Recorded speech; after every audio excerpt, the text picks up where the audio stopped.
नमस्ते दोस्तों, मैं अमित आर्य विश्व भर के आर्य जगत के समाचार लेकर एक बार फिर उपस्थित हूं और आर्य संदेश न्यूज में आप सभी दर्शकों का हार्दिक स्वागत करता हूं। इस सप्ताह देश विदेश में बसे आर्यों ने संसार की उन्नति के लिए क्या क्या कार्य किए, आइए जानते हैं इन्हीं गतिविधियों से जुड़ी खबरें।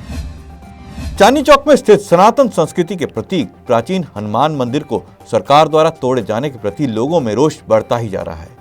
रविवार को दिल्ली की समस्त आर्य समाज की संस्थाओं ने चांदनी चौक पर लाल किले के सामने शांतिपूर्ण ढंग से विरोध प्रदर्शन किया, परंतु पुलिस द्वारा शांतिपूर्ण तरीके से प्रदर्शन कर रहे आर्य समाज के सैकड़ों अधिकारी, कार्यकर्ताओं और सन्यासियों को हिरासत में ले लिया गया और ओम लिखे झंडों को भी जब्त कर लिया गया। दिल्ली आर्य प्रतिनिधि सभा के प्रधान धर्मपाल आर्य ने कहा कि दिल्ली पुलिस द्वारा शांतिपूर्ण ढंग से किए जा रहे आर्य समाज के इस विरोध प्रदर्शन को जिस प्रकार से हैंडल किया गया, यानी जिस प्रकार से उनका व्यवहार रहा, वह काफी निंदनीय है।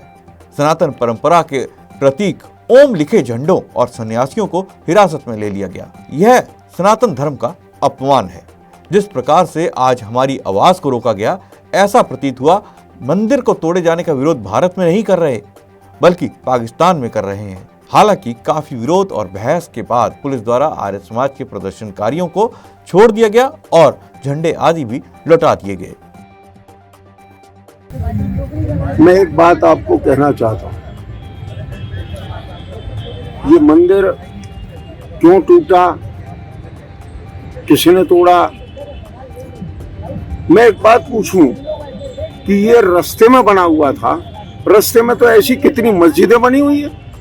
कनॉट प्लेस की मुख्य सड़क पर, अत्यंत महत्वपूर्ण सड़क पर, थाने के सामने मस्जिद रोड पर आई हुई है, उस पर तो किसी की नजर नहीं गई तोड़ने। क्योंकि मुझे ऐसा लगता है कभी कभी ये हिंदू हमारा सोया हुआ है, हमारा भाई, हमारा परिवार ये सोया हुआ है। आज इसको जगाने के लिए, देश को एक संदेश देने के लिए आर्य समाज की ओर से हम कुछ कार्यकर्ता, हमारे अधिकारी आज यहाँ उपस्थित हुए हैं। बंधुओं, एक बात हमेशा ध्यान रखना, आर्य समाज ने कभी मंदिर तोड़ने की वकालत नहीं की। आर्य समाज भले ही मूर्ति पूजा को न मानता हो, मूर्ति पूजा नहीं करता हो, मूर्ति पूजा का भले ही विरोध करता हो, लेकिन इसका अर्थ ये भी नहीं है कि हम मंदिर तोड़ने के काम में कभी सामने आए हों। आज हम अपने हिंदू भाइयों को ये संदेश देना चाहते हैं, ये मैसेज देना चाहते हैं कि आर्य समाज मंदिर तोड़ने के खिलाफ है। और अगर मंदिर टूटने हैं, किसी प्रकार टूटने हैं, तो फिर वो केवल मंदिर क्यों, फिर हर धर्म ग्रंथ, हर धर्म का स्थान वो टूटने के दायरे में आना चाहिए। ये जो पक्षपात की नीति है, तुष्टीकरण की नीति है, आर्य समाज इसका पुरजोर विरोध करता है। हम आर्य समाज के भले ही चंद कार्यकर्ता हों, लेकिन बहुत मजबूती से आज हमने अपना पक्ष रखकर हमने ये बात को कहा है। दिल्ली आर्य प्रतिनिधि सभा और सारी हमारी संस्थाएं इस बात का जबरदस्त विरोध कर रही हैं। गत दिनों हवन उत्थान जन कल्याण समिति के तत्वाधान में सब्जी मंडी के कीर्तिनगर क्लस्टर में एक भव्य यज्ञ का आयोजन किया गया। कार्यक्रम में मोतीनगर इलाके के भाजपा मंडल अध्यक्ष राजीव गुप्ता मुख्य यजमान बने। उनके साथ समाज सेवी संदीप भारद्वाज भी मौजूद रहे। क्लस्टर के लोगों ने पूरी श्रद्धा और उत्साह के साथ यज्ञ में आहुति प्रदान की। यज्ञ के उपरांत आर्य समाज के सहयोग प्रकल्प द्वारा क्षेत्र में जरूरतमंद लोगों को गर्म वस्त्र वितरित किए गए।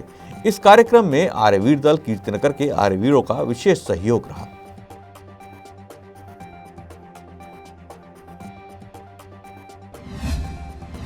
सूर्यराम गणराज्य के राष्ट्रपति चंद्रिका प्रसाद संतोखी इस वर्ष 26 जनवरी को भारत के गणतंत्र दिवस परेड में मुख्य अतिथि हो सकते हैं। प्रधानमंत्री कार्यालय ने इस बात की पुष्टि की है कि भारतीय मूल के संतोखी राजपथ परेड में शामिल हो सकते हैं। बीते दिनों प्रधानमंत्री नरेंद्र मोदी ने 16वें प्रवासी भारतीय दिवस सम्मेलन को डिजिटल माध्यम से संबोधित किया था। इस सम्मेलन में मुख्य अतिथि के तौर पर सूरीनाम के राष्ट्रपति चंद्रिका प्रसाद संतोखी को आमंत्रित किया गया था। आपको बता दें कि चंद्रिका प्रसाद संतोखी का अपने पूर्वजों की संस्कृति से काफी जुड़ाव है और उन्होंने राष्ट्रपति पद की शपथ संस्कृत में ली थी। चंद्रिका प्रसाद संतोखी ने संस्कृत में शपथ लेकर इस भाषा का मान तो बढ़ाया ही, साथ ही में उन्होंने यह भी बताया कि उन्हें भारतीय संस्कृति से कितना लगाव है। इदम अहम अनित्रात सत्यम उपैमि। हिमाचल प्रदेश आर्य समाज नारंग का 100वां वार्षिकोत्सव बीते दिनों संपन्न हुआ। आर्य प्रतिनिधि सभा हिमाचल प्रदेश के प्रधान प्रबोध चंद्र सूद की अध्यक्षता में संपन्न हुए इस कार्यक्रम में इलाके के कई आर्यजन शामिल हुए। कार्यक्रम में प्रबोध चंद्र सूद ने अपने वक्तव्य में आर्य समाज नारंग के पूर्व पदाधिकारियों का धन्यवाद प्रकट किया। वह उपस्थित वरिष्ठ सदस्यों को शाल व टोपी आदि देकर सम्मानित भी किया। आर्य प्रतिनिधि सभा उत्तर प्रदेश जल्द ही राज्य में उपदेशकों की नियुक्ति करने जा रहा है। यह निर्णय बीते दिनों हुई आर्य प्रतिनिधि सभा उत्तर प्रदेश की अंतरंग सभा की बैठक में लिया गया। उसमें बताया गया कि ऐसे 50 उपदेशकों की नियुक्ति की जाएगी। बैठक की अध्यक्षता गायत्री दीक्षित जी द्वारा की गई। सभा के वेद प्रचार और शराबबंदी आंदोलन के संयोजक देवेंद्रपाल वर्मा ने बताया कि इस बैठक में मार्च माह में होने वाले सभा के अधिवेशन के बारे में भी चर्चा की गई। इसके अलावा सभा द्वारा चलाए जा रहे शिक्षण संस्थाओं में पढ़ने वाले बच्चों को आर्य विचारधारा से अधिक जोड़ने पर विशेष बल भी दिया गया। बीते दिन हिमाचल प्रदेश के नूरपुर में स्थित आत्म प्रज्ञा आश्रम बधनी में आर्यवीर दल हिमाचल प्रदेश का 7 दिवसीय चरित्र निर्माण शिविर आयोजित किया गया, जिसमें 31 बच्चों ने भाग लिया। आर्य प्रतिनिधि सभा हिमाचल प्रदेश के महामंत्री विपिन महाजन ने बच्चों को नैतिक मूल्यों पर आधारित व्याख्यान दिया। वह महर्षि दयानंद सरस्वती जी के जीवन और उनके द्वारा किए गए सामाजिक व धार्मिक कार्यों के बारे में बतलाया। शिविर में स्थानीय लोगों, आर्यवीर दल के कार्यकर्ताओं और नूरपुर आर्य समाज का विशेष सहयोग रहा। बीते दिनों टंकारा ट्रस्ट के ट्रस्टी और पूज्य महात्मा आनंद स्वामी जी के पौत्र पूनम सूरी जी को डीएवी प्रबंधकर्त्री समिति का पुनः प्रधान मनोनीत किया गया। इनके साथ ही टंकारा ट्रस्ट के मंत्री और आर्य केंद्रीय सभा दिल्ली राज्य के उप प्रधान अजय सहगल को भी डीएवी प्रबंधकर्त्री समिति नई दिल्ली का सचिव मनोनीत किया गया।